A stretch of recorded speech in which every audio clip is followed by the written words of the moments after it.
සුබ දවසක්. ඔයාලා හැමෝම මම පිළිගන්නවා MC Talks third episode එකත් එක්ක. ඉතින් අද අපිත් එක්ක එකතු වෙලා ඉන්නේ මාකටිං ෆීල්ඩ් එකේ විතරක් නෙවෙයි, ටෙක්නොලොජිකල් ෆීල්ඩ් එකෙත් ප්‍රමුඛයෙක් විදිහට කටයුතු කරන, ඒ වගේම ශ්‍රී ලංකාවේ හෙලකුරු හෙලගෝ වගේ apps ගොඩක CEO සහ founder විදිහට වැඩ කරන මිස්ටර් දනික පෙරේරා. ඉතින් අපි පිළිගන්න සාදරයෙන් ඔබතුමාව MC Talks එත. Thank you. සර් මං හිතනවා අද සර්ගෙන් අපිට ගොඩක් ඉන්සයිට්ස් ගන්න පුළුවන් වෙයි කියලා මාකටිං ෆීල්ඩ් එක ගැන විතරක් නෙවෙයි ටෙක්නොලොජිකල් ෆීල්ඩ් එක ගැනත්. ඉතින් සර් මුලින්ම ඔබතුමා ගැන කෙටි විස්තරයක් කරන්න පුළුවන්ද? හරි මම ගැන කතා කරොත් එහෙම මේ වෙනකොට මම ඩිජිටල් සයිට් එකේ ඔන්ටර්ප්‍රෙනර් කෙනෙක් විදිහට ෆවුන්ඩර් කෙනෙක් විදිහට සහ ටීම් එකක් මෙහෙවන කම්පැනි එක CEO කෙනෙක් විදිහට වැඩ කරනවා. මගේ කතාව පටන් ගන්න ඇත්තටම ඔයගොල්ලෝ වගේම යුනිවර්සිටි කාලේ ඉඳන්. ඉතින් එහෙම යුනිවර්සිටි පැෂන් ප්‍රොජෙක්ට් එකකින් තමයි මේ වෙනකන් හැදිලා තියෙන ඔක්කොම අද වෙනකොට හැදිලා තියෙන්නේ. සර්ගේ වෘත්තීය ගමන් මඟ පිළිබඳ පොඩි හැඳින්වීමක් කරොත්. ඔව් මම මගේ බැචලර්ස් ඩිග්‍රී එක කරන්නේ university of Moratuwa computer science and engineering පැත්තෙන්. එතකොට ඒ ඩිග්‍රී එකේ තිබුණු ප්‍රොජෙක්ට් එකකින්ම තමයි අතරම මේ ප්‍රොජෙක්ට් එක මම ඉන්ඩිවිජුවල් කරපු ප්‍රොජෙක්ට් එක කමර්ෂියලයිස් කරලා තමයි කම්පැනි එකක් ෆෝම් කරන්නේ.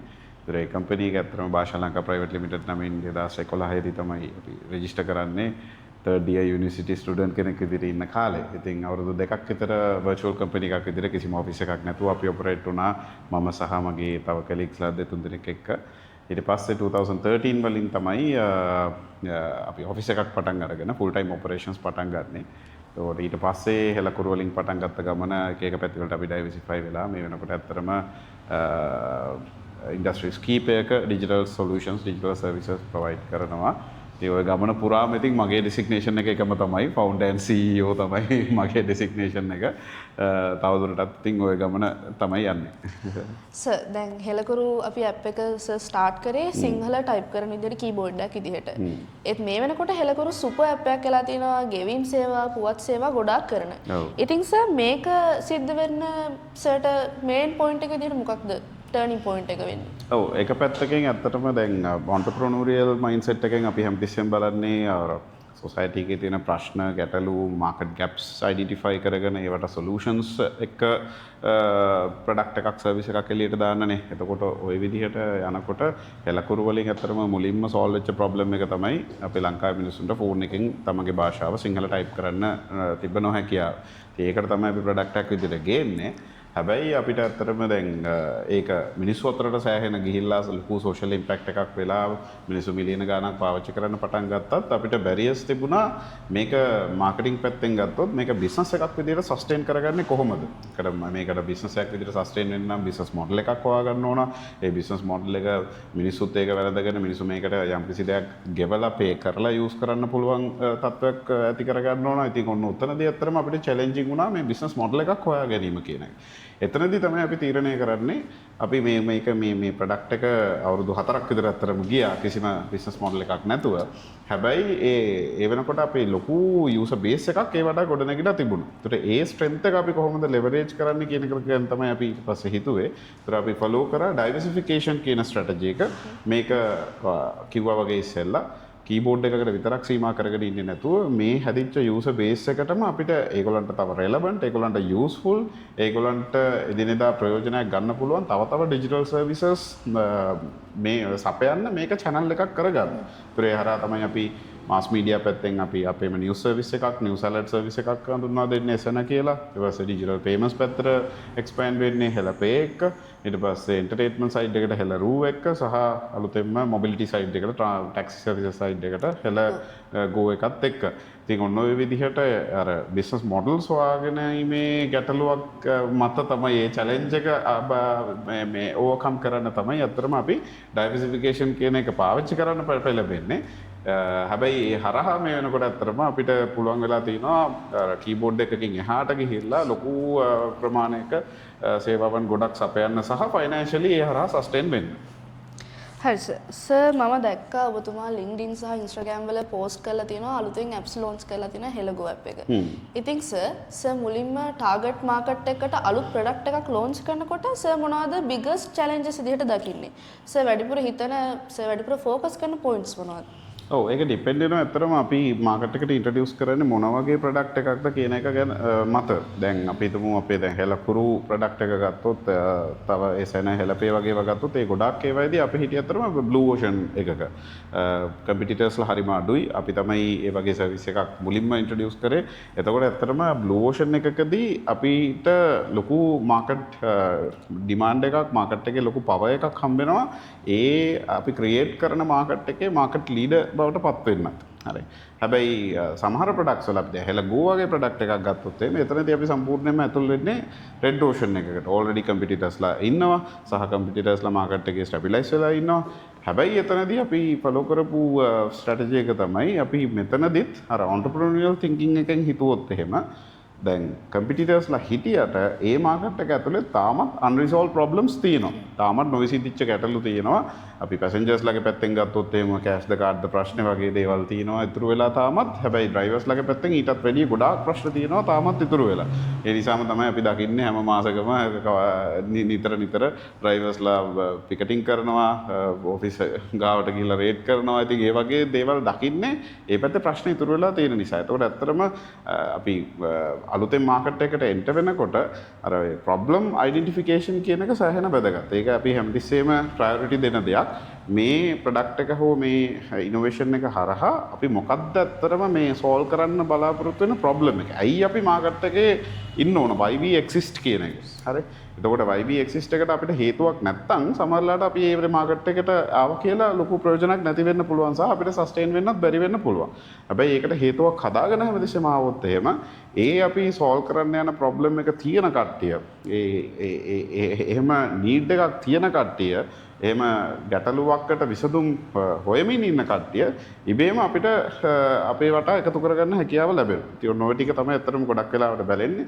ඒක බ්ලූ ඕෂන් එකක් නම් එතනදී වැදගත් වෙන්නේත් අර ප්‍රොබ්ලම් සෝල්විං පැත්තමයි. මොකද්ද අපි විසඳන්නේ? ඒක කොච්චරම් දෙනෙක්ට ප්‍රයෝජනවත්ද? අපිට ඒ ප්‍රයෝජනවත්කම ඒගොල්ලන්ට කමියුනිකේට් කරන්න කොයිතරම් දුරට පුළුවන්ද කියන දේවල් මත සහ රෙඩ් ඕෂන් එකක් වුණත් ඒකේ කම්පිටිටර්ස්ලා හිටියට කම්පිටිටර්ස්ලාත් එක්ක අපිට ඩිෆරන්ෂিয়েට් වෙන්න නම් අනිත් අයගෙන් නොවිසඳන ප්‍රශ්නයක් අපෙන් විසඳෙන්න ඕන. ඒක තමයි මේන්ම ප්‍රයොරිටි එක වෙන්නේ. සර් මට ආරංචියක් ආවා හෙලකුරු රිපීටඩ්ලි most popular app එක කියලා තියෙනවා කියලා. ඉතින් සර් කොහොමද සර් මාකටිං පර්ස්පෙක්ටිව් එකෙන් මේ ලෙවල් එක මේන්ටේන් කරගෙන යන්නේ සර්? ඒක ඇත්තටම මේ අපි හිතාමතා කරන දෙයක් නෙමෙයි. මම හිතන්නේ මගේ බිලීෆ් එක තියෙන්නේ අපිට දෙයක් මාකට් කරන්න නම් ඒ දේ මිනිස්සු බැලඳගෙන ඒ දෙත් එක්ක හැමදාම රිටේන් වෙන්න නම් අපි දැන් මාකටිං කමියුනිකේෂන්ස් වලින් දෙන ප්‍රොමිස් එකක් තියෙනවානේ. ඒ ප්‍රොමිස් එක ඇත්තටම අපේ ප්‍රොඩක්ට් එක හෝ සර්විස් එක තුලිනුත් ඒ එක්ස්පීරියන්ස් එක තුලිනුත් ඒක අපේ යූසර්ස්ලාට සහතික වෙන්න ඕනේ. දැන් ගොඩක් වෙලාවට අපි දකින දෙයක් තමයි අපි ගොඩාක් මාකටිං කැම්පේන්ස් කරනවා, ප්‍රොමෝෂන්ස් කරනවා, යම් බ්‍රෑන්ඩ්ස් යම් ප්‍රොඩක්ට්ස් ප්‍රොමෝට් කරගන්න. හැබැයි අපි අර ඒ කමියුනිකේෂන් එක දැකලා සමහර වෙලාවට අර මේස් වෙලා අපි ඒක පාවිච්චි කරන්න පටන් ගත්තට පස්සේ අර අපේ තිබ්බ මේස්මන්ට් එකම අපිට ඇක්චුවල් එක්ස්පීරියන්ස් එකක් හම්බෙන්නේ නැති වෙන්න පුළුවන්. ඒතකොට ඇත්තටම ගොඩක් වෙලාවට රිටේන් වෙන්නේ නැහැ. ඉතින් අපි එතනදී අපි සැලකලිමත් වෙනවා දේවල් දෙකක්. එකක් තමයි අපි කරන මාකටිං කමියුනිකේෂන්ස් පුළුවන් තරම් රියලිස්ටික් කරන්න. ඕවර් ප්‍රොමිස් වෙන්නේ නැතුව. හරි. එතකොට අපි මොනවාද කමියුනිකේට් කරන්නේ මොනවාද මේකෙන් කරන්න පුළුවන් එහෙම නැත්නම් මේකෙන් ඔයාලට තියෙන බෙනිෆිට්ස් විදිහට අපි පෙන්වන දේවල් ඇත්තටම යා ප්‍රොඩක්ට් එක ඇතුළට ගිහිල්ලා බැලුවට පස්සෙත් එයාට ඒ දේ එන්ෂුවර් වෙන්න ඕන.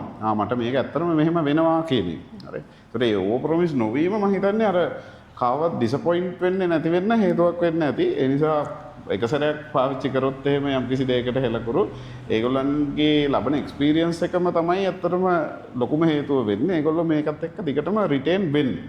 එතකොට එහෙම රිටේන් වෙනවා කියන්නේ ඒගොල්ලන්ට ආයසරයක් අර අපි ලොකු එෆර්ට් එකක් දෙන්නේ නැතත් ඒගොල්ලෝ ප්‍රොඩක්ට් එකෙන් ලබන ඵල ප්‍රයෝජනේ හින්දම ඒකත් එක්ක රැඳෙනවා සහ ඒක බ්‍රෑන්ඩ් එකක් විදිහටත් මතකේ ඉන්නවා. එතකොට සර් දැන් අපි මේන්ටේන් කරන් යනකොට ස්ටෑන්ඩඩ් එක සර්ට් වෙන චැලෙන්ජස් මොනවද?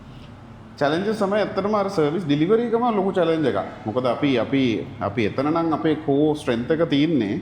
එතකොට අපි මේක දිගටම පවත්වාගෙන යන්න එකම සර්විස් ක්වොලිටි එකෙන්, සර්විස් ලෙවල් එකෙන්. හරි. එතකොට සමහර වෙලාවට අපිට බැරියර්ස් එන අවස්ථා, චැලෙන්ජස් එන අවස්ථා වෙනවා. මොකද අපි සපයන සමහර සේවාවන් අපි මතම නෙමෙයි ඩිපෙන්ඩ් වෙන්නේ. දැන් පේමන්ට් සර්විස් එකක් හෙලපේ එකක් ගත්තොත් එහෙම එතනදී ලංකාවේ සියලුම බැංකු සම්බන්ධ වෙනවා මේ මෙතනදී ලංකාවේ නෙට්වර්ක් එක සම්බන්ධ වෙනවා. එතකොට යම්කිසි දේවල් ඒ පාර්ශවයන්ගේ යම්කිසි ගැටලුවක් හින්දාත් අපිට ඩවුන් ටයිම්ස්, සර්විස් අන්අවයිලැබිලිටි සෙට් වෙන්න පුළුවන්. ඒතකොට එතනදී අපි එන්ෂුවර් කරනවා අනිත් පැත්තෙන් ටෙක්නොලොජිකලි මොනවාම හරි ගැටලුවක් වුණත් ඒට අදාළව කස්ටමර් සර්විස් එක through ඒක හැන්ඩල් වෙන්නේ. ඒතකොට අපි මේ 24/7 කස්ටමර් සර්විස් සපෝට් එක දෙනවා. ඒතකොට අර ටෙක්නිකලි අපි තුමු රීලෝඩ් එකක් දාන්න යනවා ඔයා ඔයාගේ account එකෙන් charge වෙනවා. හැබැයි ඔයාට රීලෝඩ් එකට වැටෙන්නේ නැහැ. ඒක ඒ වෙලාවේ එයාට අපි විසඳලා දුන්නේ නැත්තම් ඒක එයාට සම්පූර්ණ ලොකු ගැටලුවක් නේ. සමහරලාට එතනින් පස්සේ ජීවිතේට හෙලකරු පාවිච්චි කරන එක නෑ රීලෝඩ් එකක් දාගන්න. හැබැයි එයාට ඒ අත්‍යවශ්‍යම මොහොතේදී ඒ දේ ටෙක්නිකලි නොවුනත් අපේ කස්ටමර් සර්විස් එක through හරි ඒක රිසෝල්ව් කරලා දුන්නොත් එයා දිගටම අපිත් එක්ක ඉන්නවා. එයා දන්නවා මේක මෙහෙම නොවුනත් මට මෙතනින් පටකාලා වැඩේ කරගන්න පුළුවන් කියන එක. ඉතින් අර මේ විශ්වාසය ගොඩනැගීමම තමයි අර සස්ටේනබිලිටි පැත්තෙන් එදිනෙදා කරන දේවල් පැත්තෙන් ලොකුම චැලෙන්ජ් එක. මම නම් යන්නේ out of topic ප්‍රශ්නයක් අහන්න. හරි. අපිට මේ අපි හැමෝම දන්නවා හෙලකුරු කීබෝඩ් වල ටයිප් කරනකොට ඔටෝ කරෙක්ට් වෙන්න ගිහිල්ලා මැසේජ් එක මෙස් එකක් එනවා කියලා. ඉතින් සර්ට වෙච්ච ෆනීම ඉන්සිඩන්ට් එක මොකක්ද? ඔටෝ කරෙක්ට් නිසා.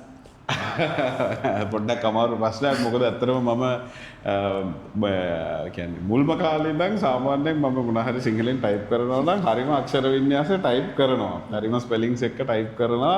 ඉතින් ඒ නිසා මේ මම ටයිප් කරන එකක් ඔටෝ කරෙක්ට් වෙන්න සෑහෙන අඩුවෙන්. ඉතින් මට ඇත්තටම මේ වගේ සිදුවීමක් නම් එහෙම මුණ දෙන්න මතකෙට එන්නේ නැහැ. හෙලකුරු growth එකට සර් ඉන්ෆ්ලුවෙන්සර් මාකටිං හරි කමියුනිටි මාකටිං හරි සර් යූස් කරනවද? ඒවා යූස් කරන්නේ සර් කොහොමද? මේමයි ඇත්තටම දැන් හෙලකුරු වල ස්ටේජස් විදිහට ගත්තොත් ඉනිෂියලි අපේ මේන්ම මාකටිං මෙකනිසම් එක උනේ අපි ඉනිෂියේට් කරපු දෙයක් නෙමෙයි ඇත්තට. ඉනිෂියලිම අපේ මේන්ම මිනිස්සු අතරට හෙලකුරු ජනගත වෙන්න හේතු වුණේ ඇත්තටම word of mouth. හරි. යම් කිසි කෙනෙක් හෙලකුරු දාගෙන ඒකෙන් එයා ඒ වැඩේ හරියට කරගෙන ඒක ළඟ ගැන ලැබුව අත්දැකීම ගැන සැටිස් නම් එයාම තමයි තව එයාගේ යාළු මිත්‍රයන්ට ගෙදර කට්ටියට මේක ඉන්ට්‍රොඩියුස් කරේ. හරි. ඒතකොට ඒව හරහා ඇත්තටම මේක ගොඩාක් වෛරල් යන්න හේතු වුණේ මේ කීබෝඩ් එකක් විදිහට word of mouth තමයි ගියේ. නැතුව අපි ඇත්තටම TV එකේ ATL, BTL, TTL කිසිම දෙයක් ඇත්තටම පාවිච්චි කරේ නැහැ මුල්ම කාලෙදී. just for brand communication, brand එකක් විදිහට අපේ මිනිසුන්ගේ හිතේ මේක මතක තියෙන අපි social media pages through අපි maintain කරගෙන ගියා. හැබැයි ඒ අරෙන්න push marketing කිසිම දෙයක් ඇත්තටම අපි පාවිච්චි කරේ නැහැ. ඒතර ගොඩාක්ම pull marketing තමයි උනේ. pull marketing කියන්නේ ඇත්තටම අපි නීඩ් එකක් අයිඩෙන්ටිෆයි කරගෙන ගැටලුවක් අවබෝධ කරගෙන ඒකට හරි විසඳුම දුන්නොත් අපි ඒක ගැන අවෑනස් හදන්න විතරයි ඕන හැමතිස්සෙම. අපි අවෑනස් හදුවොත් හරි මෙන්න මෙහෙම ප්‍රශ්නයක් මේකෙන් දැන් විසඳලා තියෙනවා. ඒතකොට ඒ ප්‍රශ්නේ තියෙන ඒ අවශ්‍යතාවය තියෙන කට්ටිය මේකට පුල් වෙනවා. ඒතකොට ඒකටම තමයි අපේ පුල් මාකටිං තමයි අතරම අපේ මේන්ලි ස්ට්‍රැටජි එක උනේ.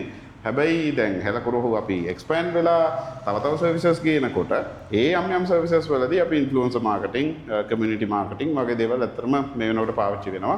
විශේෂයෙන්ම හෙලගෝ එක අපේ රීසන්ට්ම වැඩේ. එතනදී ඇත්තටම අපිට මාකටිං එෆර්ට් එක ටිකක් වැඩි දාන්න වෙන. මොකද රෙඩ් ඕෂන් එකක ඉන්න නිසා. ඒතර එතනදී ඇත්තටම අපි මේ සියලුම ආකාරයේ මාකටිං මෙකනිසම්ස් පාවිච්චි කරනවා. විශේෂයෙන්ම මේ වෙනකොට ගොඩක් ඉෆෙක්ටිව් වෙලා තියෙනවා. අර බ්‍රෑන්ඩ් එකේ ෆේස් එකෙන්ම කරන කමියුනිකේෂන්ස් වලටත් වැඩිය එක්ස්පීරියන්සස් ෂෙයා කරන ඉන්ෆ්ලුවෙන්සර්ස්ලා through content creatorsලා through ඒගොල්ලන්ගේ එදිනෙදා ජීවිතේට මේක කොහොමද බෙනිෆිට් එකක් වෙන්නේ කියන එක ගැන ඒගොල්ලන්ගේ එක්ස්පීරියන්ස් ෂෙයාරින් through වෙන ඉන්ෆ්ලුවෙන්සර් මාකටිං ගොඩක් ඉෆෙක්ටිව් වෙලා තියෙනවා මේ වෙනකොට.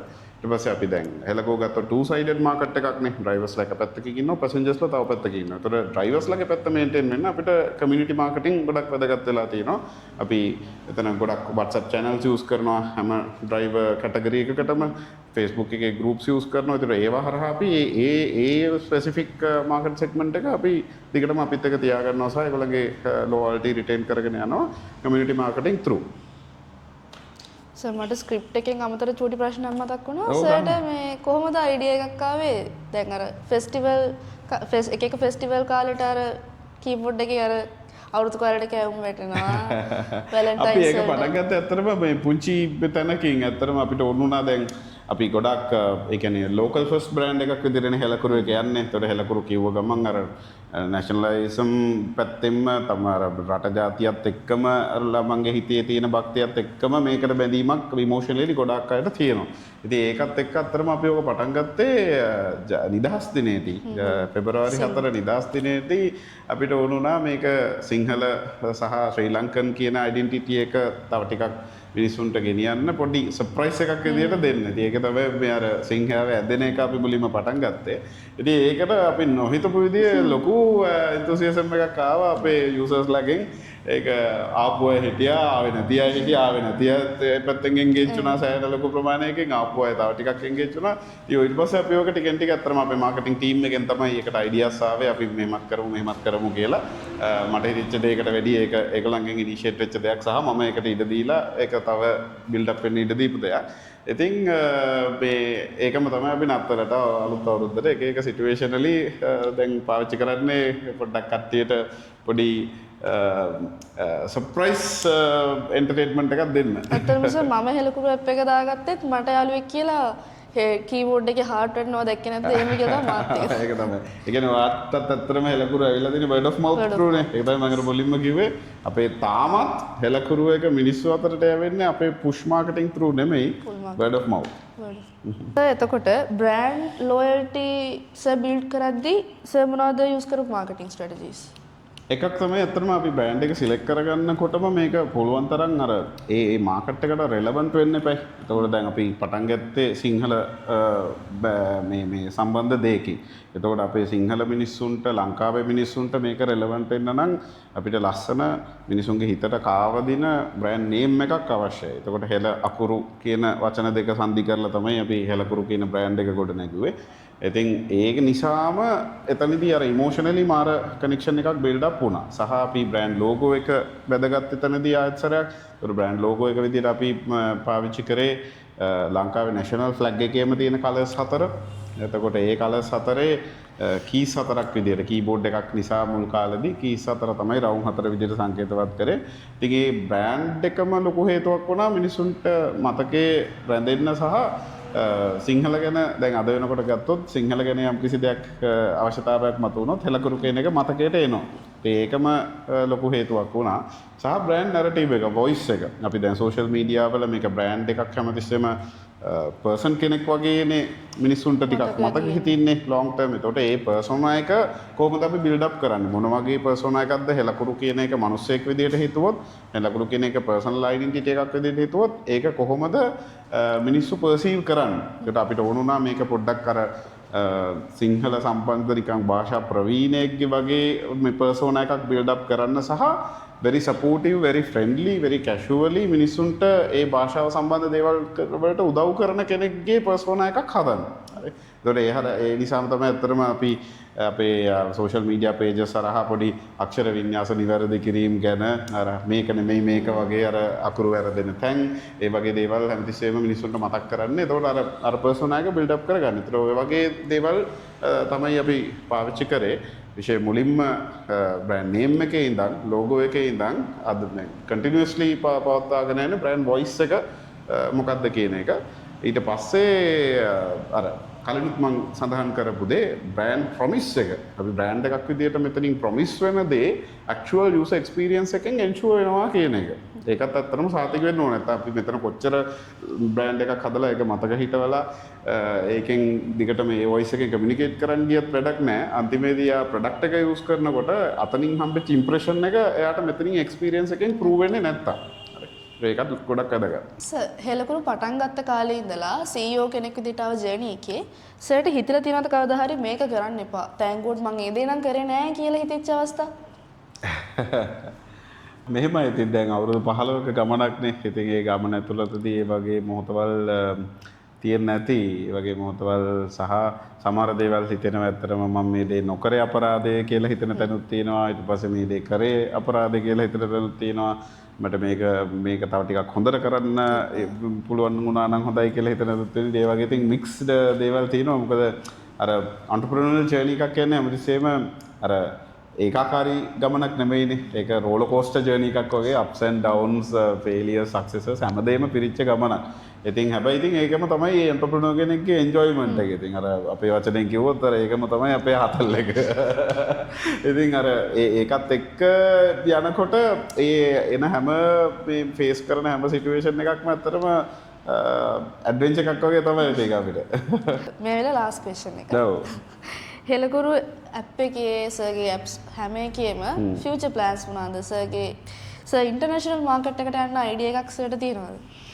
මෙහෙමයි ෆියුචර් ප්ලෑන්ස් ගත්තොත් එහෙම දැන් අපේ ෆියුචර් එක හැමතිස්සෙම ඩිපෙන්ඩ් වෙන්නේ දේවල් දෙකක් මත. එකක් තමයි අපි හැමතිස්සෙම මාකටිං පැත්තෙන් ගත්තොත් අපි SWOT ඇනලිසිස් එකක් කරනවානේ. හරි අපේ පර්සනලිත් අපි කරනවා බිස්නස් එකත් කරනවා. ඒතර මේ SWOT එක කම්පැනි එකක කාලෙන් කාලයට වෙනස් වෙනවා. හරි.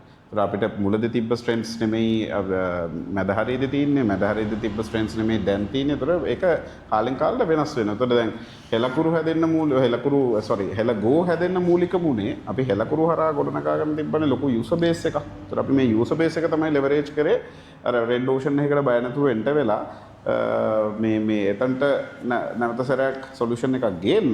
මොකද අපි 0 ඉඳන් නෙමෙයි එතන පටන් ගන්න. අර යූසර් බේස් එකත් එක්ක. හැබැයි දැන් හෙලගෝ එක හැදෙනවා දැන් අපිට මේ වෙනකොට අලුතෙන්ම රයිඩර් බේස් එකක්. ලංකාවේ ඕනම තැනක ඉඳන් ඕනම තැනකට යම් කිසි දෙයක් හෝ කෙනෙක්ව ප්‍රවාහනය කරන්න පුළුවන් රයිඩර් බේස් එකක් මේ වෙනකොට හැදෙනවා. ඒකට දැන් ඒක ඇත්තටම දැන් අපිට මේ වෙලාව බැලුවොත් මේ වෙනකොට ඒකත් ස්ට්‍රෙන්ත් එකක් විදිහට එකතු වෙලා තියෙනවා. ඒකට අපිට දැන් අපි ඉස්සරහට කරන දේවල් වලට ඒ ස්ට්‍රෙන්ත් එකත් අපිට ලෙවරේජ් කරන්න පුළුවන්. ඒකට ඒ කියනකොට හිතෙනවා ඇතිනේ මොන වගේ දේවල්ද එතකොට යූස් කරන්න පුළුවන් කියලා. ඒකට දැන් යම් කිසිම මොබිලිටි නීඩ් එකක් මොබිලිටි එක්ස්පීරියන්ස් එකක් දෙන්න අපිට දැන් ඒ ස්ට්‍රෙන්ත් එකත් පාවිච්චි කරන්න පුළුවන්. උදාහරණයක් විදිහට ෆුඩ් ඩෙලිවරි වෙන්න පුළුවන්, පාර්සල් ඩෙලිවරි වෙන්න පුළුවන්, courier services වෙන්න පුළුවන්. ඒ වගේ දේවල් වලට සමහර විට අපි ඒවා ලෙවරේජ් කරයි. අනිත් පැත්තේ දෙවෙනි එක තමයි ස්ට්‍රෙන්ත්ස් වලින් බිල්ඩ් අප් වෙන අලුත් දේවල් අරුණම දෙවෙනි එක තමයි අපි අර entrepreneurial thinking එකෙන් හැමතිස්සෙම සමාජයේ අපි මේ ඉන්න වටපිටාවේ අයිඩෙන්ටිෆයි කරන ප්‍රොබ්ලම්ස්. ඉතින් මේ ප්‍රොබ්ලම්ස් ඇත්තටම ફોකස් කරන්න බෑ. අපි දන්නේ නැහැ ඉස්සරහට මොන වගේ ප්‍රශ්න මොන වගේ ගැටලු මොන වගේ අවශ්‍යතා මිනිසුන්ට එයිද කියලා. ඒතර ඒක ඇත්තටම සිටුේෂනලි වෙන දෙයක්. අලුතෙන් එකක් අයිඩෙන්ටිෆයි වෙච්ච ගමන් අපිට පුළුවන් ඒ දෙයට අදාළ සොලියුෂන් එකක් හිතලා ඒක ලෙවරේජ් කරන්න. දැන් උදාහරණයක් විදිහට දැන් මෙච්චරකල් QR payments වලට ලොකු හාහෝවක් තිබ්බේ නැහැ සමාජයේ. මොකද ඒකේ ෆී එක ලොකු හින්ඩරින් ෆැක්ටර් එකක් වුණා.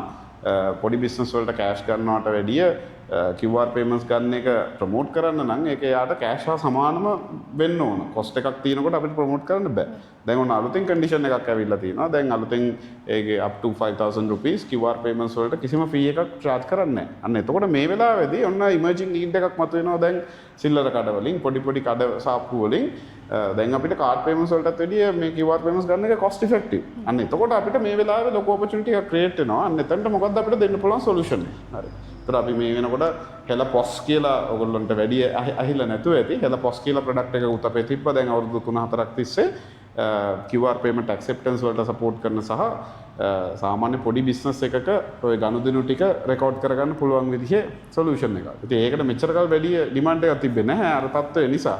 හැබැයි දැන් 5000 below QR payments free කරපු නිසා මේකට ආසර ලොකු demand එකක් එනවා. ඒතර මේ වෙලාවේ අපිට නැවත opportunity එකක් එනවා. ඒ product එක තව ඉස්සරහට අරගෙන යන්න. අන්න ඒ වගේ එතකොට අර emerging needs, emerging problems මත depend වෙනවා අපි මොනවද ඉස්සරහට කරන්නේ කියන එක. අනිත් පැත්තෙන් අපි ගොඩනගාගෙන තියෙන strengths මත depend වෙනවා. අර දෙවෙනි කාරණේට තමයි ඉන්ටර්නැෂනල් මාකට් එකට යනවද කියන ප්‍රශ්නේ ඉන්නේ. මොකද ඉන්ටර්නැෂනල් මාකට් එකට යනවා නම් එතනදිත් අපි අර නිකම්ම ඔහේ අපේ දැන්ට තියෙන ප්‍රොඩක්ට් එකක් තව කොහරි මාකට් එකකට ගෙනියලා හෝ එහෙම වැඩක් නැහැ. අපි හැමතිස්සෙම entrepreneurship එකක් විදිහට යනවා නම් අපි බලන්න ඕන අනිත් මාකට්ස් වල ඒ මාකට්ස් වලට relevant ප්‍රශ්න මොනවාද? ඒ මාකට්ස් වල තියෙන මාකට් ගැප්ස් මොනවාද? අපිට ඒ වගේ ගැප් එකක් අපේ දැන් තියෙන strengths වලින් fulfill කරන්න පුළුවන් නම් තමයි අපිට එතන opportunity එකක් create වෙන්නේ. ඉතින් ඒක ඉතින් යථා කාලයේ සමහර වෙලාවට ඒ පැත්තට යන්න ඉඩකඩ තියෙනවා. හැබැයි අර පර්සනලි ගත්තොත් මම තාම පැෂනේට් මේ ලංකාව ඇතුළේදී තාම අපිට තියෙනවා ලොකු ප්‍රශ්න විශාල ප්‍රමාණයක් අපේ මේ තියෙන ඩිජිටල් මේ කැපැසිටි එකෙන් සෝල්ව් කරන්න පුළුවන් දේවල්. ඉතින් පර්සනලි මම මොටිවේට් වෙන්නේ තාමත් රටේ ඇතුළේ ප්‍රශ්න වලට විසඳුම් ගේන්න. ඒකත් එක්ක තමයි තාම ගමන යන්නේ. තව චූටි දෙයක් සෙන් අහන්න ඕනි. දැන් අපි ස්ටුඩන්ට්ස්ලානේ සර්ට මොනවද දෙන්න තියෙන ඇඩ්වයිසස් ඔන්ට්‍රප්‍රෙනර් කෙනෙක් විදිහට හිතන කෙනෙක්ට? මෙහෙමයි එකක් තමයි ඇත්තටම දැන් ගොඩක් අය අයිඩියාස් තියෙනවා අයිඩියාස් නැත්තේ නෑනේ ගොඩක් විශේෂයෙන්ම ඔයගලගේ පරම්පරාවේ කට්ටියට ජෙන්සී කට්ටිය හරි ෆ්‍රෙෂ් විදියට හිතන්න පුරුදු වෙලා ඉන්නේ අලුත් අදහස් තේනවා අලුත් විදිහේ විසඳුම් හිතෙනවා ගොඩක් අයගේ නැති දේ තමයි ඇත්තටම එක්සිකියුෂන් අයිඩියා එකක් ආවට ඒකට මොන හරි කරන්න පටන් ගන්න බොහොම සුළු පිරිසයි. හරි. ඉතින් මුල්ම ඇඩ්වයිස් එක තමයි ඔයාලට අයිඩියා එකක් එන තියෙනවා නම් මොන හරි දෙයක් හිතෙනවා නම් මේක මෙහෙම නෙමෙයි වෙන්න ඕන මට මගේ දේවල් පාවිච්චි කරලා මගේ ස්ට්‍රෙන්ත්ස් මගේ නොලෙජ් මගේ එක්ස්පර්ටිස් පාවිච්චි කරලා මට මේක මීට වඩා හොඳ කරන්න දෙයක් කරන්න පුළුවන් කියලා හිතෙනවා නම් අන්නේ හිතන දේ වෙනුවෙන් ක්‍රියාත්මක වෙන්න. කොහෙන් හරි පටන් ගන්න. හරි. කොහෙන් හරි පටන් ගත්තොත් පළවෙනි අඩිය තිබ්බොත් ඊළඟ අඩිය තියන්න ඕන තැන අනිවාර්යෙන් පේන්න පටන් ගන්නවා. ඒක තමයි දෙන්න පුළුවන් ලොකුම ඇඩ්වයිස් එක ඕගොල්ලන්ගේ වයසේ කට්ටියට. Thank you sir. ඒත් එක්ක අපේ ප්‍රෝග්‍රෑම් එක අදට මෙතනින් ඉවර වෙනවා. අපිත් එක්ක එකතු වුණාට ගොඩක් ස්තුතියි sir. Thank you so much මම සම්මත කරගත්තා. Thank you sir. මම කිමති යොහන්සා MC Talk 3rd episode එක මේ විදිහට ඉවර වෙනවා.